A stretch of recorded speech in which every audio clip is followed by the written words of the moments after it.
Chekutanga prayer kuna koti isati napinda muroti Kelemse $1 billion. Don't forget power pakonoenda irima tangarira muriri kumba ya makasima hongu taenda kunovima chimwe chikamu katatoka vandima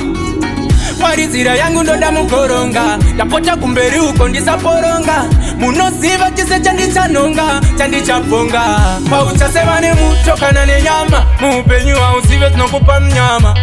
Asi chingo kukama Pashinorema mwari anokukama Pauchasevane mutokana ne nyama Mupenyu wa usive tunokupa mnyama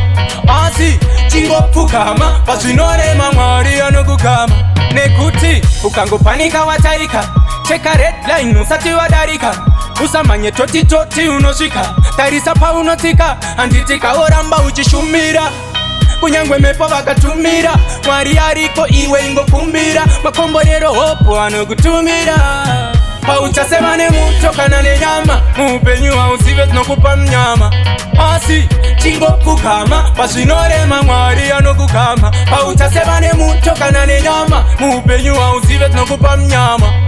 Asi chingo kukama Pashinorema mwari anokukama Don't forget power pakonoenda irima Tangarira muriri kumba ya makasima Hongu taenda kunovima Chimwe chikamu katatoka vandima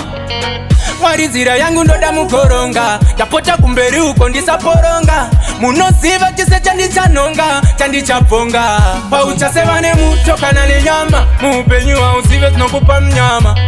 Asi chingo kukama Pashinorema mwari anokukama Pauchasevane mutokana ne nyama Mupenyu wa usive tunokupa mnyama